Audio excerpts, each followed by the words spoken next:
Je ne pense pas qu'on aura le support, mais bon, c'est pas grave. On l'enverra avec. On verra, ouais. Donc je continue sur cette enquête et donc sur l'identification des besoins et des attentes des établissements en matière de mutualisation d'achat. Donc pour terminer sur cette enquête ARS, l'enquête met en évidence différents segments d'achat que les établissements ont déterminés comme faisant déjà l'objet d'une mutualisation ou pour lesquels ils sont en recherche de solutions de cette nature. Donc sur le support, tout ce que vous voyez en surligné, ce sont les postes, les segments d'achat sur lesquels le GCS a une filière d'achat opérationnelle, opérante. Donc il s'agit de l'alimentation, de l'hygiène et de l'entretien, des fournitures médicales, de la pharmacie et des produits pharmaceutiques, des dispositifs médicaux, des produits d'incontinence, du textile et des vêtements de travail. On voit malgré tout donc, que les établissements ont fait remonter donc soit des dispositifs existants, soit des demandes sur d'autres segments d'achat, les énergies, fournitures administratives de bureau, fournitures informatiques, téléphoniques, hôtelières, éducatives et scolaires, les EPI, les achats et services extérieurs, les assurances, les locations, achats de véhicules, les carburants, sur lesquels donc des projets peuvent être menés dans le cadre de la mutualisation achat régional. Donc ça, c'était la première source que je souhaitais vous présenter, c'était cette enquête ARS. Maintenant, donc, il existe d'autres données, notamment dans le cadre du comité de préfiguration du GCS, donc, qui avait été réalisé courant 2019-2020. L'idée, c'est un petit peu de confronter donc, les différentes sources de données pour voir s'il y a une identification des besoins qui se rejoint. Donc, sur ce comité de préfiguration, un objectif fort du GCS qui a commandé à sa création d'ailleurs est la prise en compte des besoins des établissements sociaux et médico-sociaux. La réponse aux besoins exprimés par les établissements, par les ESMS, indépendants des établissements de santé, pourrait être satisfait selon ce comité de préfiguration, soit par la participation au même segment d'achat que les établissements sanitaires, on y reviendra un petit peu plus tard, soit par la création de segments spécifiques, de segments d'achat indépendants de ceux du GCS déjà opérants, soit par l'adhésion à des opérateurs nationaux dans le cadre d'un conventionnement avec le GCS ou en voie directe. L'idée, c'est, en tout cas pour nous, plutôt de le faire dans le cadre d'un conventionnement avec le GCS. On y reviendra également un petit peu plus tard.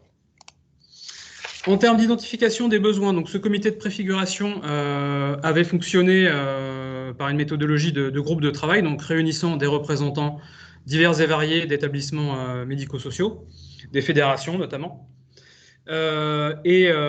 Donc certains segments d'achat avaient été préconisés, enfin, sur lesquels, en tout cas, un travail était à mener. Détermination des segments prioritaires non spécifiques au médico-social, donc la pharmacie et les dispositifs médicaux, l'alimentation et les produits diététiques, les produits d'incontinence, le textile, et des segments à destination prioritairement du médico-social, donc les assurances, les véhicules, les marchés de maintenance des ascenseurs, installations techniques, matériel de cuisine, la téléphonie, VPN, TOIP. Donc on voit qu'il y a certains items qui se rejoignent déjà. Autre source de données, donc le travail effectué par le GCS depuis sa mise en fonctionnement, donc en fin d'année 2020.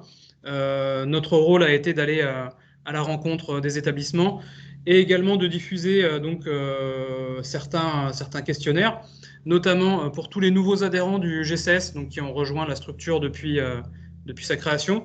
Un questionnaire a été diffusé et dans ce questionnaire, il y avait donc la question de savoir, pour ces nouveaux adhérents, quels étaient les segments d'achat sur lesquels ils souhaitaient que le GCS propose des solutions, le GCS ou ses partenaires ou d'autres opérateurs de mutualisation. Et donc, on avait différents items donc, qui avaient été présélectionnés, notamment par rapport aux travaux du comité de préfiguration, qui étaient questionnés dans ces formulaires, avec notamment donc, les médicaments, les DM stériles et non stériles, les produits d'incontinence, l'alimentaire, le textile, les fournitures de bureau, la vaisselle et articles de cuisine, produits pétroliers, assurances, maintenance bâtiments et équipements, véhicules, télécommunications et prestations informatiques. Donc le retour sur ces questionnaires, il est matérialisé par le graphique qui s'affiche à l'écran. On voit qu'il n'y a pas non plus des critères de discrimination extrêmement importants, mais il y a quand même certains segments d'achat qui se détachent, avec notamment L'alimentaire qui reste enfin en tout cas en fonction de ses retours dans cette source de données-là, l'alimentaire qui reste le segment d'achat le plus sollicité par les établissements en termes de mutualisation. On a en suivant les DM non stériles et les fournitures de bureau en deuxième position. Et en troisième position, on a les contrôles techniques périodiques et les télécommunications. C'est sur cette source de données-là, en tout cas, les segments prioritaires qui ressortent. Deuxième source de données liée à l'activité du GCS, elle est moins confrontable à des données, consolidées, mais c'est tout simplement l'activité que Stéphanie et moi avons menée de rencontre des opérateurs médico-sociaux, donc à la fois les directions d'établissement, les responsables d'organismes gestionnaires, les directions achats des établissements et regroupements d'établissements médico-sociaux, les GCSMS. Donc c'est le résultat en fait des échanges réalisés. Dans ces échanges, il est apparu un intérêt récurrent pour différents projets offres de mutualisation à l'échelon régional sur les segments suivants. C'est ce qui revient le plus souvent en fait dans les discussions. Les contrôles techniques périodiques, encore une fois, contrôle des eaux, les maintenances des bâtiments et installations, les maintenances des équipements informatiques, l'alimentaire, encore une fois, les produits d'incontinence, les DASRI, là qu'on voit apparaître peut-être pour la première fois de la présentation, mais qui sont un point d'intérêt des ESMS, et encore une fois les télécommunications. Voilà pour le travail du GCS. Peut-être qu'on peut, Vincent. Oui. Pardon, excuse-moi. Peut-être qu'on peut en profiter pour rappeler qu'il y a une campagne de pré-recensement qui est engagée pour les DASRI et que les établissements qui n'auraient pas reçu le formulaire de renseignement pourraient nous contacter directement par mail pour qu'on les leur adresse de telle sorte à ce que notre panel soit le plus complet possible. Oui, puisqu'effectivement, sur la filière DASRI, on a une filière, pour ceux et celles d'entre vous qui ont vu le webinaire numéro 2, on a une filière qui est existante en Nouvelle-Aquitaine, mais pour laquelle il y a un souhait de développement. Et notamment, donc, ce questionnaire servira à quantifier, enfin à évaluer le volume, le nombre d'établissements et le volume de déchets qui seraient potentiellement à traiter. C'est ça, Stéphanie, hein ? Exactement.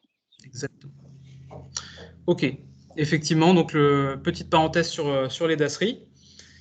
Je continue donc ma présentation donc, sur les besoins achats des établissements.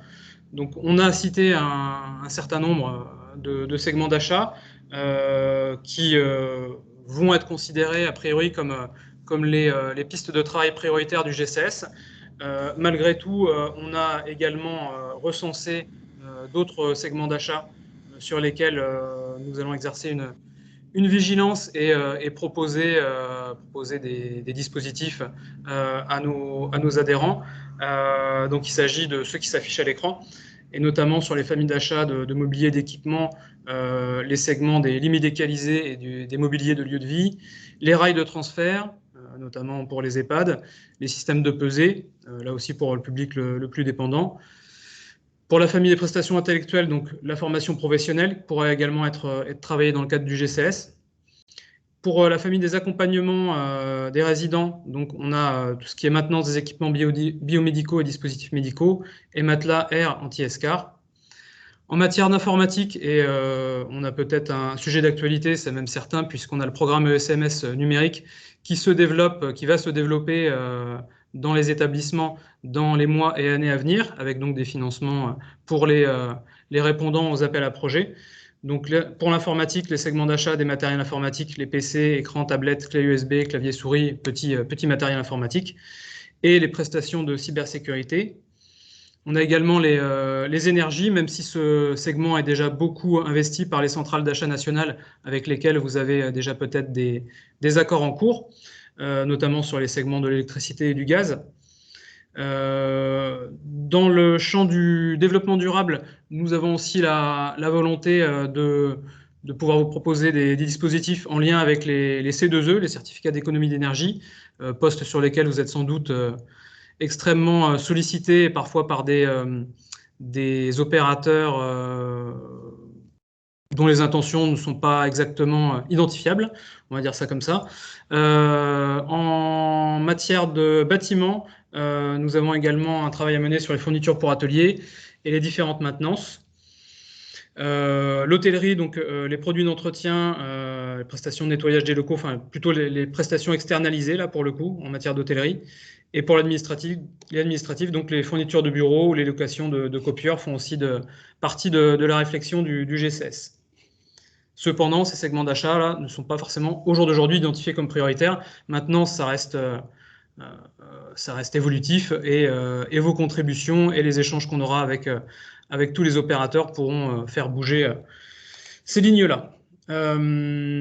Pour consolider justement donc, toutes ces observations, à noter donc au niveau du GCS, un groupe de travail spécifique aux établissements sociaux et médico-sociaux a été mis en place, donc composé de représentants du secteur médico-social, particulièrement impliqués dans le secteur des achats. On y trouve différents profils, donc à la fois des directions d'établissements autonomes, des directions, des responsables d'achat d'organismes gestionnaires, pour le privé non lucratif notamment, des administrateurs et des responsables achats de GCSMS ou de GCS, des responsables administratifs en structure, donc chargés de la fonction achat, puisque c'est vrai qu'il y a certains établissements où il n'y a pas de service achat dédié, ça peut être parfois un agent administratif qui gère cet aspect de l'activité.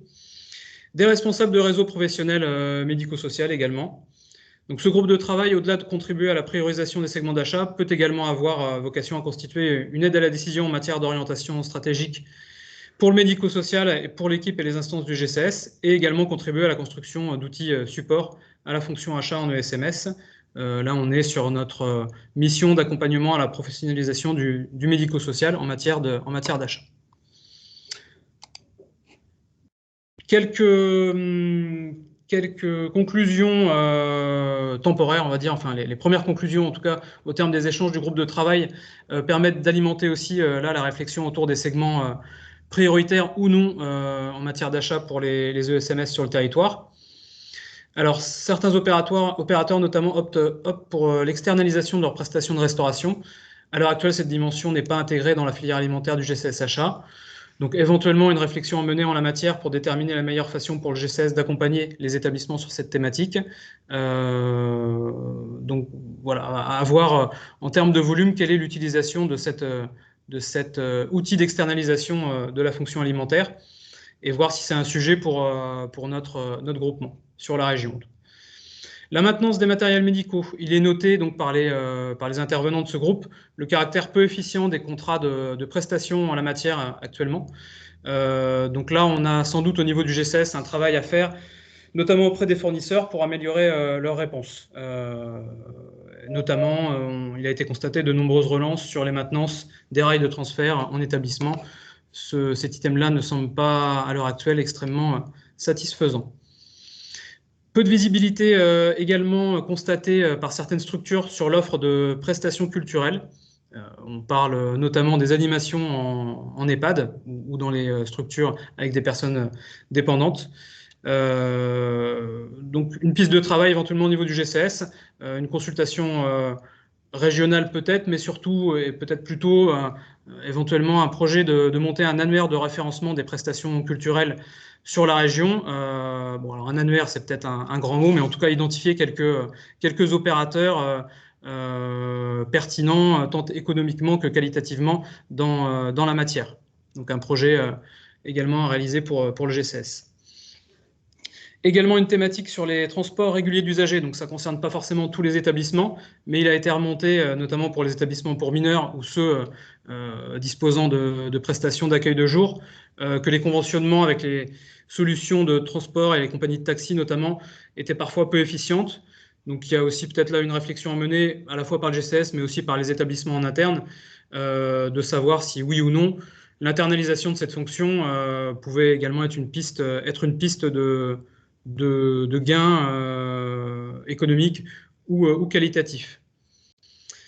Voilà, donc, et comme je le disais tout à l'heure, donc ce groupe de travail a également vocation donc, à à proposer des outils pour améliorer la maîtrise de la fonction achat dans les ESMS, notamment en créant des outils qu'on pourrait mettre en partage avec l'ensemble des établissements, des rédactions de politique achat standard et un répertoire des offres accessibles par segment d'achat sur la région Nouvelle-Aquitaine. Donc tout ça, c'est en projet. La démarche va se continuer en septembre avec la continuité de ce groupe de travail et nous pourrons diffuser le contenu au plus grand nombre, on l'espère, dans les semaines et les mois à venir.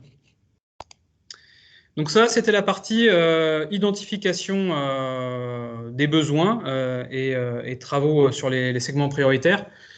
Je reviens sur la partie des orientations stratégiques proposées par le GCS en reprenant un petit peu les différents items qui avaient été retenus par le comité de préfiguration et les différents scénarios de réponse aux besoins des ESMS dans le cadre du GCS. Et je reprends donc les trois scénarios principaux. Donc, la couverture des besoins par l'intégration des ESMS, et notamment à tous les stades de la procédure, mais notamment celui du stade du recensement des besoins, puisque les besoins des ESMS peuvent différer de ceux des établissements sanitaires. Donc, l'intégration du secteur médico-social aux filières d'achat régionales généralistes existantes, du GCS, la filière alimentaire, les médicaments, les dispositifs médicaux, le textile, l'hygiène et l'entretien, l'incontinence, ou aux filières d'achat en cours de développement. Donc le DASRI, donc on l'a évoqué tout à l'heure, hein, effectivement la création de la filière DASRI, la réflexion sur le développement de cette filière prend totalement en compte effectivement les attendus des ESMS.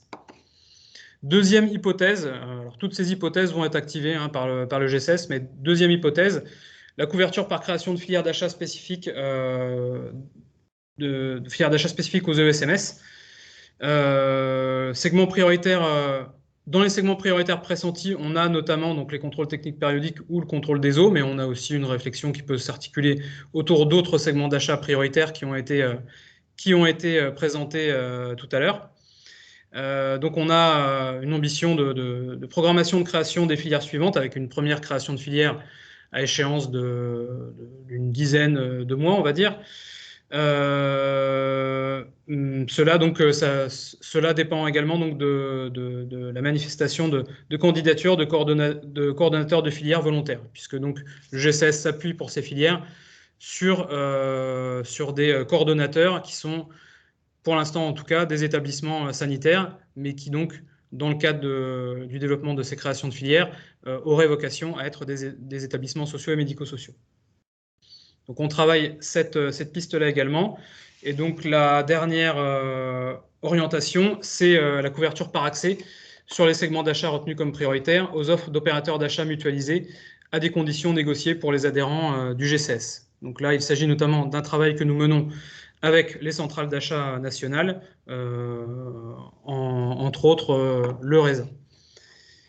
À noter également, même si on n'est pas sur une réponse directe forcément à un besoin ESMS, l'intégration des besoins du secteur médico-social dans le travail du GCS Achat sur des thématiques transversales, et notamment sur tout ce qui concerne les achats durables et le virage donc, du numérique en santé. Voilà pour les orientations stratégiques. Je vais terminer ma présentation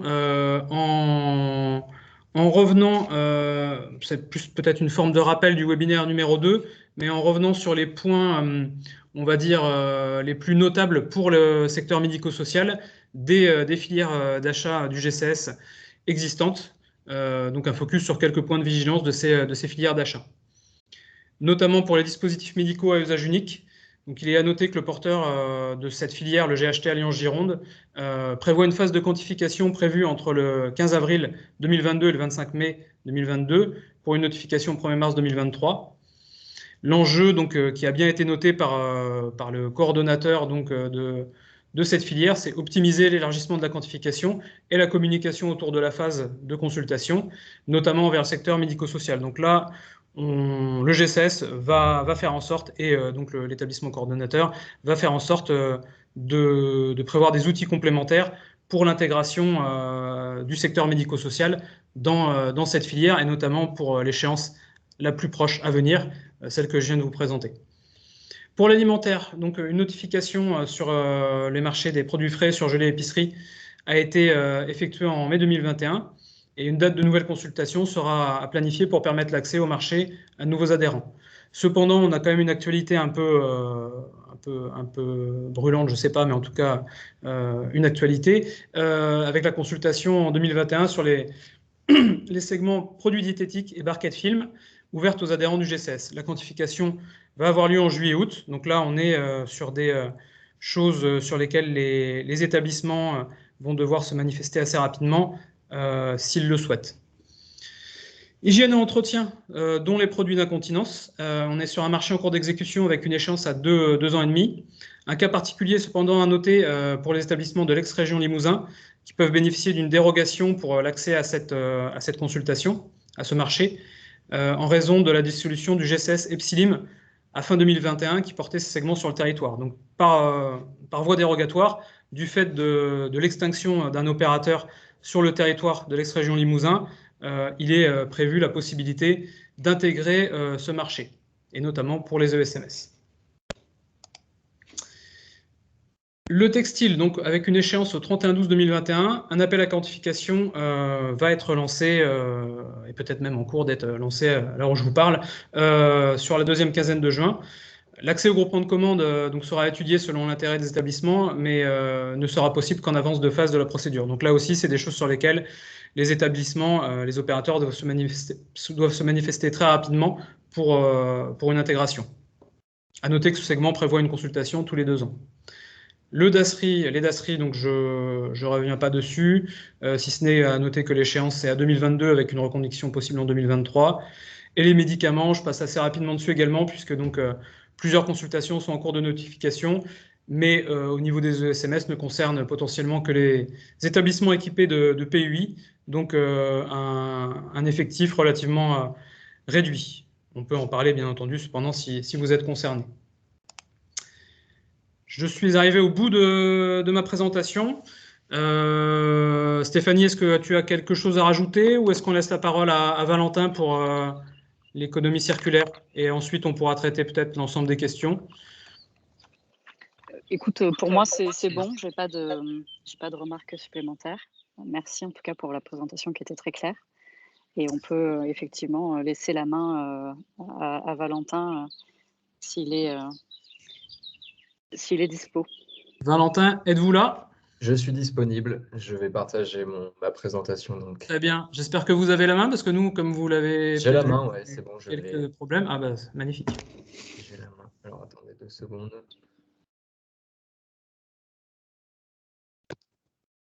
Est-ce que vous voyez mon écran? Ça arrive, j'ai l'impression. On a votre partage d'écran, mais l'écran est noir pour l'instant. C'est gênant. Moi, je vois ma présentation de mon côté. C'est ça qui est... Je vais recommencer. Ah.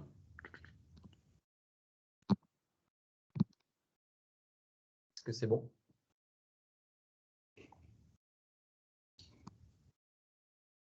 Non, toujours pas.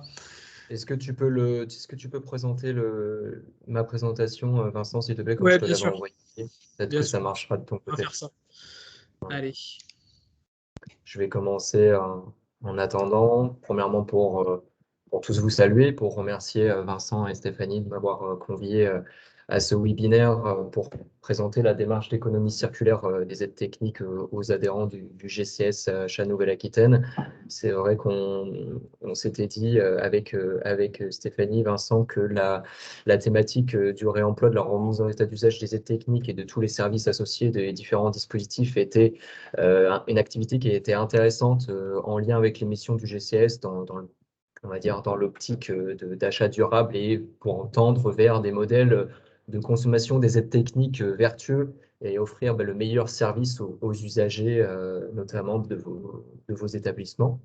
Voilà, donc je vais présenter rapidement le GIHP Aquitaine. Donc nous, on est donc une association de loi 1901 basée à Mérignac, donc une association d'aide et d'entraide aux personnes en situation de handicap et aux personnes âgées en situation de perte d'autonomie. On a différents services, des services médico-sociaux, des SAMSA, des services d'accès au logement, des services d'accompagnement et de maintien dans l'emploi, des dispositifs d'essai de prêt d'aide technique avec un dispositif qui s'appelle EPATEC pour des prêts d'essai d'aide technique à destination du personnel qui travaille dans le monde professionnel. Et on a un CICAT, un centre d'information et de conseil sur les aides techniques, sur lequel on intervient pour de l'information et du conseil autour de ces dispositifs médicaux qui touchent un petit peu à toute la vie quotidienne et pour faire des évaluations en ergothérapie directement au domicile des personnes. Et on a créé en 2016, suite à un appel à projet national de la Caisse nationale de solidarité pour l'autonomie, un écosystème éthique et solidaire de réemploi des aides techniques qu'on a baptisé la Recyclotech. Donc dans ce projet, on fait de la collecte, on fait de la remise en état d'usage d'aides techniques, on fait de l'information et du conseil avec justement ces ergothérapeutes pour bien vérifier que les besoins en aide technique soient bien identifiés et que l'aide technique, qu'elle soit issue du réemploi, qu'elle soit issue du neuf, correspondent bien aux besoins en perte d'autonomie de la personne. Et ensuite, on intervient également sur voilà, la distribution de ces dites aides techniques via de l'achat, de la location. Voilà. Donc, on a été, comme je disais, lauréat de l'appel à projet et ensuite, on a créé cette recyclothèque et très rapidement, plusieurs départements français nous ont demandé d'externaliser un petit peu notre modèle un petit peu partout en France. Et donc, on a mis en place des études de faisabilité, pas pour copier-coller le modèle, mais pour bien vérifier si un dispositif de réemploi des techniques était pertinent par rapport à l'offre du territoire, par rapport à l'offre médico-sociale du territoire et sanitaire, par rapport aux acteurs déjà présents. Le but, c'est comme je disais, c'est pas de copier-coller nous notre Recyclotech puisqu'on a construit ça avec sur des bases qui étaient très fortes, avec un ancrage local qui est fort, des acteurs médico-sociaux, sanitaires qu'on connaît bien de par notre statut d'association depuis plus de 40 ans à travailler dans ce milieu-là. Donc on a fait le pari d'étudier des modèles ailleurs pour leur fournir au maximum les outils pour qu'ils puissent eux-mêmes développer le projet qui leur serait propre. Donc, dans ce cadre-là, on est intervenu en Nouvelle-Aquitaine, sur la Dordogne, sur le Lot-et-Garonne, sur les Pyrénées-Atlantiques, pour mettre en place des études de faisabilité et travailler sur la mise en place opérationnelle de projets. Et suite à ça, l'ADEME et la région Nouvelle-Aquitaine nous ont contactés en nous demandant est-ce que vous seriez enclin à mettre en place un observatoire régional de l'économie circulaire des techniques pour capitaliser un petit peu sur toute notre expérience et proposer un accompagnement de tous les projets d'économie circulaire des aides techniques en Nouvelle-Aquitaine et travailler justement sur la structuration d'un réseau régional de réemploi d'aides techniques et structurer un petit peu cette filière de remise en état d'aides techniques qui est malgré tout aujourd'hui très, très récente et qui se construit de jour en jour. Voilà. Est-ce que vous voyez du coup cette présentation? Je ne sais pas si Vincent, tu as pu Oui, non, je partager. pense que c'est toi, Valentin, qui C'est bon, là, vous le voyez? partage Bon, et on la voit. Donc, parfait. Bon, ben, c'est parfait, comme ça, je peux j'ai pas enchaîner. repris la main. Ouais. Ouais, bon, ben, super. Donc, je vais vous présenter rapidement cette filière de réemploi des aides techniques. Qu'est-ce que ça inclut dans ces dispositifs en région Nouvelle-Aquitaine? Je vous présenterai un petit peu qui sont ces projets-là après en Nouvelle-Aquitaine dans la slide suivante. Donc, la filière de technique, on peut la résumer en quatre gros axes. Donc, la collecte et le recyclage. Donc, l'ensemble des dispositifs proposent une collecte directe chez les particuliers, mais aussi dans les établissements sanitaires et médico-sociaux pour récupérer des aides techniques non utilisées à valeur réemployable. C'est vrai que ce qu'on collecte, c'est vraiment du matériel, malgré tout en bon état. Le but n'étant pas de proposer du bric-à-brac, du recyclage, même si je vais le développer, on peut le développer, mais c'est vraiment récupérer des aides techniques qui ont un fort potentiel et qui sont potentiellement réemployables. Donc ça, on se déplace, ces projets-là se déplacent directement et gratuitement chez les particuliers, chez les établissements, sous forme de rendez-vous, hein. Donc le service, comme je le rappelle, il est bien gratuit.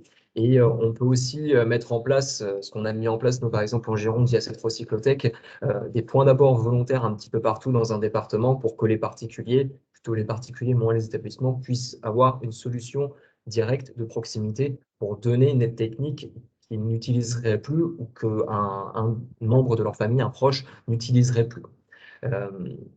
Certains dispositifs travaillent sur le recyclage des aides techniques. Quand je dis recyclage, c'est vraiment traitement du, de la, de l'objet, du déchet, pour faire en sorte qu'il soit bien recyclé, soit bien redistribué, dirigé vers les filières d'éco-organismes qui, eux, vont s'occuper de valoriser la matière. Quand je parle de recyclage, c'est vraiment la distinction recyclage-réemploi, c'est pas la même chose.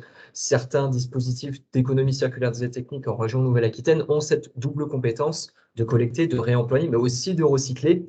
Et dans ce cas-là, de faire en sorte que les aides techniques ne deviennent pas demain une externalité négative pour l'environnement et sortent un petit peu d'un circuit de revalorisation de matière. Nous, par exemple, en Gironde, nous-mêmes, le GIHP, on ne fait pas ce recyclage. On n'a pas du tout les compétences du milieu du recyclage. Mais par contre, on s'est associé avec un autre acteur de l'économie circulaire des aides techniques qui s'appelle Envie, qui a créé une filière Envie Autonomie et qui, par contre, eux, dans leur modèle, dans leur proposition, prennent en charge le recyclage. Et dans ce cas-là, on leur fournit tout simplement le matériel pour qu'ils puissent les diriger, le matériel non réemployable, pour qu'ils puissent les diriger vers des filières d'éco-organismes. Le deuxième point, c'est la remise en bon état d'usage des aides techniques via du nettoyage, de la réparation, de la désinfection des aides techniques, qui sont toutes faites, en tout cas aujourd'hui dans les acteurs qui ont déjà démarré en Nouvelle-Aquitaine. Cette remise en état d'usage est assurée par un technicien spécialisé qui a une expérience dans le milieu de la distribution de matériel médical. C'est vrai qu'on a insisté sur ce point-là pour faire en sorte que les compétences amenées dans la réparation d'aides techniques soient au même niveau que ce qu'on retrouve classiquement dans la distribution de neuf ou dans la location. Le but étant d'avoir vraiment des procédés, des protocoles qui sont exactement les mêmes et un même objectif qualité de la réparation de ces aides techniques. Ensuite, on a effectivement de la distribution via de la vente, de la location d'aides techniques remises en bon état d'usage, mais aussi, et c'est ça qui peut aussi intéresser les ESMS, c'est des prestations de nettoyage et de réparation à destination du coup des établissements sanitaires et médico-sociaux. Le but étant de faire en sorte que le parc de matériel soit au maximum prolongé dans sa durée de vie, puisse faire l'objet d'interventions de nettoyage quand il passe de main en main par rapport à plusieurs résidents, et voilà, faire de la réparation, on va dire, sous forme de SAV. Ça, c'est des propositions que la plupart des acteurs aujourd'hui en Nouvelle-Aquitaine qui ont démarré proposent auprès des établissements sanitaires et médico-sociaux, même si certains établissements sanitaires et médico-sociaux ont déjà ce type de prestation via leur distributeur de matériel neuf. Mais par rapport à nous, l'expérience qu'on a et les dialogues qu'on a eus avec, par exemple, certains EHPAD, cette compétence n'est pas tout le temps présente, et ça a fait l'objet d'un besoin qui est ressorti de réparer, de nettoyer le matériel qui circulait dans un établissement. Et ensuite, le dernier point, c'est bien sûr l'information et le conseil. C'est vraiment cet axe-là qui nous garantit qu'un matériel issu d'une filière de réemploi, mais aussi, ça on comprend bien, aussi du secteur neuf, soit bien utilisé. Aujourd'hui, s'il y a de l'économie circulaire des aides techniques qui est aussi facilement mobilisable, c'est parce que justement, les préconisations, les prescriptions ne sont pas tout le temps bien faites. Aujourd'hui, le circuit classique de la distribution d'un aide technique chez un particulier, c'est médecin généraliste, ordonnance, ensuite on va chez son distributeur ou chez son pharmacien.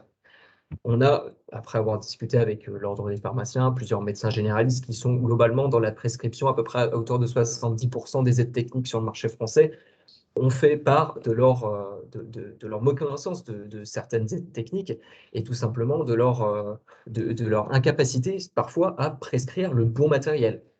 Nous, on sait au GIHP depuis des années, puisqu'on a environ 10 salariés ergothérapeutes, c'est que cette bonne préconisation, cette bonne prescription, elle passe en grosse partie via l'ergothérapie. Et donc, nous, c'est vraiment quelque chose qu'on a voulu ajouter à ces services de réemploi pour vraiment se distinguer et faire en sorte que demain, on aura une économie vertueuse de l'aide technique, parce que l'aide technique sera bien utilisée par l'usager et répondra vraiment à ses besoins en passant vraiment par l'ergothérapeute. Dans les dispositifs en Nouvelle-Aquitaine, il y a deux choix qui ont été faits. C'était soit d'internaliser cette compétence ergo, donc la structure on va dire, qui collecte, qui répare, qui distribue à elle-même un ergothérapeute pour des évaluations préalables en amont d'une distribution. Et quand ce n'est pas le cas, en général, les dispositifs s'associent avec des acteurs compétents, des consortiums d'ergothérapeutes, des centres d'information et de conseil sur les aides techniques quand ils sont présents, donc les CICAT. Donc on essaie toujours d'avoir cet axe-là présent dans un territoire, toujours associé à un projet de réemploi d'aide technique. Donc je me dis soit en interne, soit en externe à la structure. Voilà pour les 4 axes. Je vais vous balayer maintenant rapidement, puisqu'il faut qu'on laisse un petit peu de temps pour les questions-réponses. Un état des lieux des dispositifs d'économie circulaire des aides techniques en Nouvelle-Aquitaine. Il y a 3 catégories. Il y a les dispositifs. Valentin, oui. excuse-moi, t'es toujours sur la première slide. Ah, je suis passé sur la 3, malheureusement. Je dis ça parce que je sais qu'il y a un petit plan qui peut être assez parlant. Oui, je pense que c'était surtout ça qui est intéressant en plus selon les acteurs. Parce que là, vous voyez la carte. Pas moi, en tout cas. Pas. Bon, je vais essayer de reprendre Vas-y. le contrôle. Je vais commencer à décrire la carte, même si vous n'avez pas la carte sous les yeux. En fait, aujourd'hui, en Nouvelle-Aquitaine, il y a 9 départements sur les 12 qui ont démarré une démarche d'économie circulaire des aides techniques. Il y en a plusieurs aujourd'hui qui sont opérationnels, d'autres qui sont encore en cours de développement. Dans les dispositifs opérationnels, on a un dispositif en Gironde, donc nous-mêmes qui incubons ce projet via cette recyclothèque et avec un partenariat avec Envie Autonomie sur ce territoire. Dans le Lot-et-Garonne, il y a un dispositif opérationnel. Dans la Creuse, un dispositif opérationnel aussi qui a démarré depuis janvier 2021. Dans la Vienne, on a un projet porté par la Mutualité française, un autre dans les Deux-Sèvres qui est porté par Envie Autonomie, et un dans les Pyrénées-Atlantiques qui est porté par une structure qui s'appelle AIMA, qui a créé un dispositif qui s'appelle AIMA Autonomie. Il y a d'autres dispositifs en cours de développement, notamment en Dordogne, en Charente-Maritime, en Charente, et un autre projet un petit peu différent dans la Vienne qui viendra en complément du projet porté par la Mutualité française. Et donc, j'entends un écho. Ouais, il y a un micro qui est ouvert. 30 secondes. Voilà, c'est ça. Est-ce que tu peux mettre la carte comme ça parlera mieux que moi qui décris les projets sans qu'ils soient là. J'essaye, mais j'y arrive pas.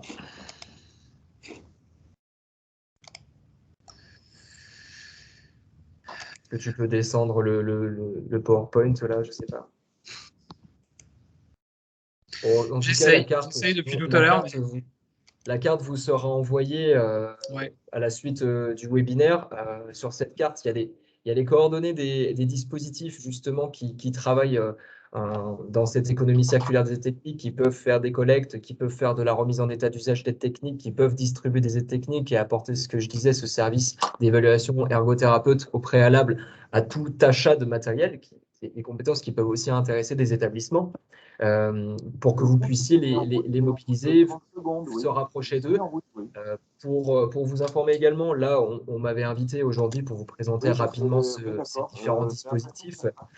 Sachez qu'on organisera, nous aussi, un webinaire à destination des ESMS pour vous développer vraiment de façon exhaustive l'ensemble des projets et pour que vous puissiez avoir une présentation directe des acteurs qui travaillent sur ce sujet-là, qu'ils puissent présenter leur projet dans leur département pour que vous puissiez avoir un interlocuteur direct, identifier un interlocuteur direct et voir un petit peu les services qu'il propose et ses coordonnées, ses contacts. Merci de couper les micros, s'il vous plaît. Il faut qu'il touche à rien, le groupe va s'arrêter tout seul.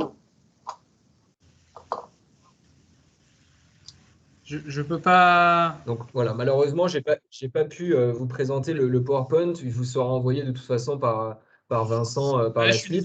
Je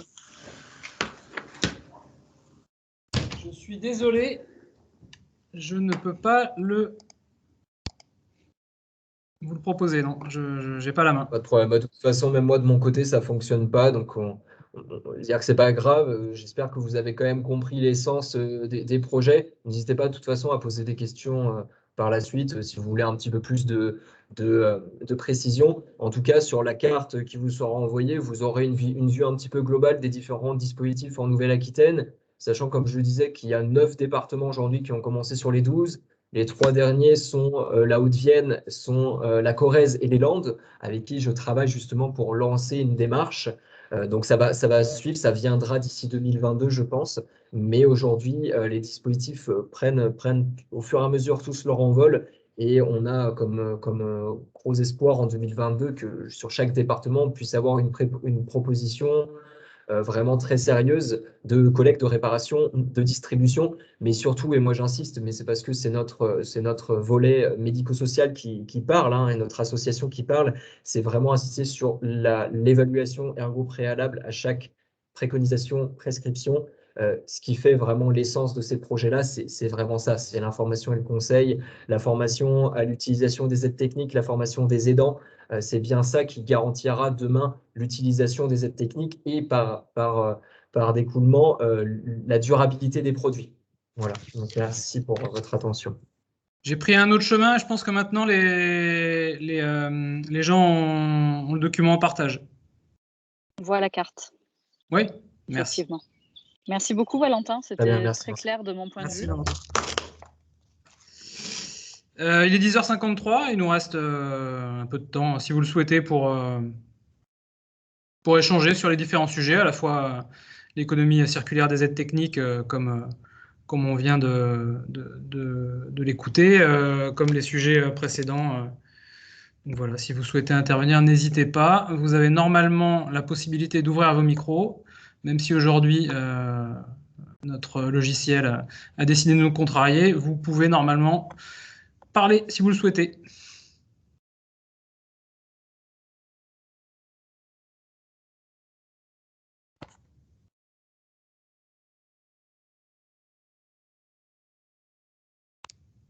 Non, pas de réaction. Alors j'espère que c'est pas parce que vous êtes bloqué.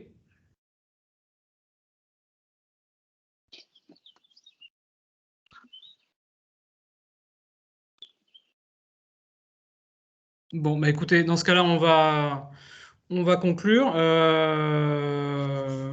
On vous enverra donc à la fois à vous qui êtes présents aujourd'hui, comme à l'ensemble du réseau de communication du GCS. On vous enverra les supports, les 2 supports. Également le lien pour l'enquête sur les DASRI. Et on vous laisse le soin de revenir vers nous pour toute question spécifique sur les filières, sur les projets, sur les créations de filières ESMS, sur les partenariats avec les opérateurs nationaux, sur ce que vous souhaitez. Nous sommes à votre disposition. Stéphanie, tu veux le mot de la fin ? Le mot de la fin, eh bien, merci à tous pour votre participation. Et puis, on vous souhaite, alors on se voit dans 15 jours pour le dernier webinaire programmé. Et puis on réattaquera probablement en septembre.